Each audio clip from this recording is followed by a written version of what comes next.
الحمد لله وكفى وسلام على عباده الذين اصطفى أما بعد فأعوذ بالله من الشيطان الرجيم بسم الله الرحمن الرحيم لقد كان لكم في رسول الله أسوة حسنة صدق الله العظيم۔ آج کی اس انجمن میں میری تقریر کا موضوع سیرت النبی صلی اللہ علیہ وسلم ہے۔ تاریخ عالم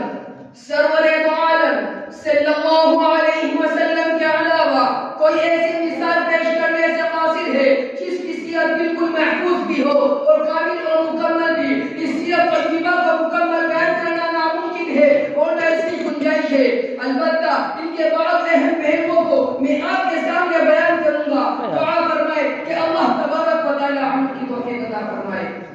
سامعین اکرام، یہودی و عیسائیوں کی طرح اپنے نبی کی سیرت کو بیان کرنے میں ہمارا شرع نہیں، بلکہ ہمارے نبی کی سیرت ہمارے ہر عمل میں صاف صاف نظر آئے۔ ہماری گفتار و گفتار دلدار تاج بطحہ کی طرح ہو، ہمارا رہنا سہنا بیعت ہی سرکار دو عالم صلی اللہ علیہ وسلم کی طرح ہو، یہی اصلی سیرت طیبہ ہے۔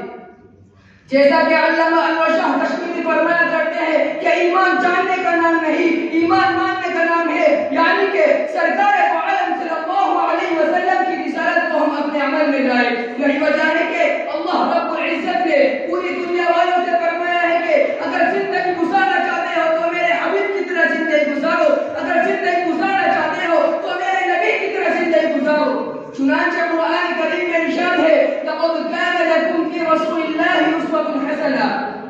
اس آیت میں نبی اکرم صلی اللہ علیہ وسلم کی قابل تقلید زندگی کو مسلمانوں کے لیے آئیڈیل بتایا گیا اور یہ اشارہ کر دیا گیا اگر کامیابی اور کامیابی چاہتے ہو تو اس کے لیے صرف اور صرف ایک ہی راستہ ہے کہ رسول اللہ صلی اللہ علیہ وسلم کو اپنا نمونہ بنا لو۔ امیر ہو یا بادشاہ، غریب ہو یا فقیر، ہر ایک کے لیے ایک ہی نمونہ ہے۔ باپ ہو تو حضرت فاطمہ کے باپ کی طرح زندگی گزارو، شوہر ہو تو حضرت عائشہ کے شوہر کی طرح زندگی گزارو، استاد ہو تو صحبہ کے استاد کو دیکھو، طالب علم ہو تو غارہ حرا میں جبریل امین سے پڑھنے والے طالب علم کو دیکھو، فاتحہ تو مکہ کی فاتحہ کو دیکھو، شکست کی حالت میں اسوہ احد کے کمانڈر سرکار دو عالم صلی اللہ علیہ وسلم کو دیکھو،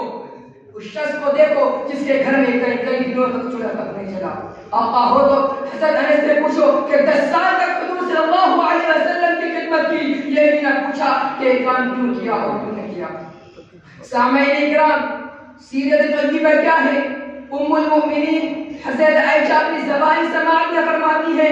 کہ چند صحابہ حضرت عائشہ کی خدمت میں حاضر ہوئے اور فرمایا کہ ام المؤمنین حضور صلی اللہ علیہ وسلم کے اخلاق بیان فرمائیے، حضور صلی اللہ علیہ وسلم کی شان بیان فرمائیے، حضور صلی اللہ علیہ وسلم کے کردار بیان فرمائیے، حضور صلی اللہ علیہ وسلم کی پہچان بیان فرمائیے۔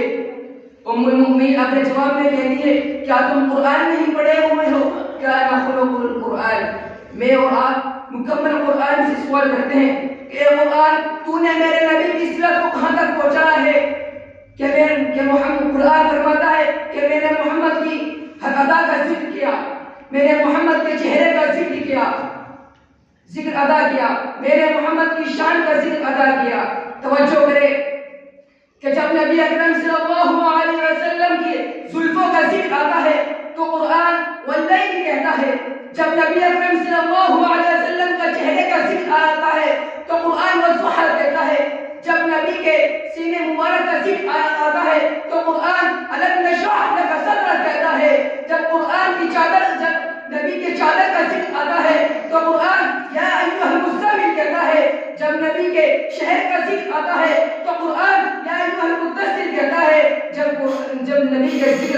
نبی کے زمانے کا ذکر آتا ہے تو قرآن یا ایھا المدثر کہتا ہے۔ میں اس شعر کے ساتھ اپنی تقریر کو ختم کرتا ہوں